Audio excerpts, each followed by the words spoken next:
fuck up gan. I know sir, fuck up. I know. Papi. I know. Fuck up. Boss. Sorry. GF, Godfather, have mercy on me, Godfather. Ẹ ṣàánú fún mi, Godfather. Baba, as a servant, we loyal and humble. I know say I don't fumble. I know. Ọmọ yẹn kàn ló ń ṣẹ́jú sí mi ni mo kàn ní kí n penetrate. Mi pẹ̀ lórí ẹ̀ rárá. Mi dẹ̀ mọ̀ pé ọmọ expert. Mi mọ̀ pé ó smart. Mo lọ lose guard ni bàbá ó take over mọ́ mi lọ́wọ́ ni. Ó take over ni. Hey guys. Kí ló fẹ́ ṣẹlẹ̀ báyìí? Mo realize pé news yẹn ti cast everywhere. Mo kàn pray kí senator má ti pè mí ni. Which kind yawa be this one by? Boss, na better yawa o.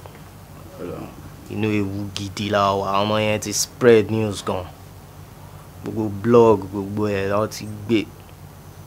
Gbogbo news yẹn ló ti wà káàkiri, don cast. Fuck up.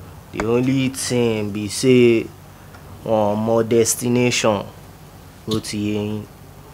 Wọ́n dẹ̀ mẹ́ntó wà núgò tó ń jẹ́ gin. Baba, ẹ jẹ́ ká track baby. Ẹ jẹ́ ká track ká silent ẹ kó tó cause more damages. Baba o, kó tèmi náà rò nìyẹn o. Ní ká wá àkànṣe sọ̀rọ̀ baby náà.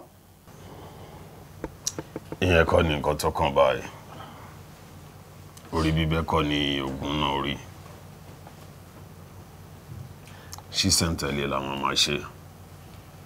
O gbọ́dọ̀ lé ewúrẹ́ wọlé alágídí. Boss, kí la máa ṣe ń pa papi báyìí because no one know my papi ó fuck up gan. Gan! Papi ó fuck up! Papi ó fuck up ọlọ́run. Money náà máa dè mí zaga. Mi ò lè ṣe gbò láì ṣe pé mo gbọ́ gbà lẹ́nu zuka. Kò sọ̀rọ̀ lọ́rọ̀ papi ó máa níṣòdè wa ni. GF, ẹ má jẹ́ kí n níṣòdè yín. GF mi ò mọ̀ náà. Mi mọ̀ bí tí mo lọ mi ò mọ̀ náà. Ọ̀gbẹ́ni o dẹ̀ ní sùúrù. O mọ̀ bóyá wọ́n ní pé kò ní ìṣó camp kí ló ń ṣe farabalẹ̀. Mo mọ̀ náà camp.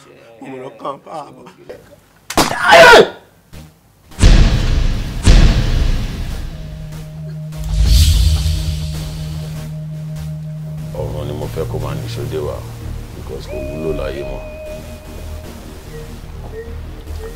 Ẹ páàkì ẹ kúrò ńlẹ̀. Ẹ dá síìtì lára. Òkú tí wọ́n bá rí ni wọ́n máa investigate, you know. Ọmọdé ń sá.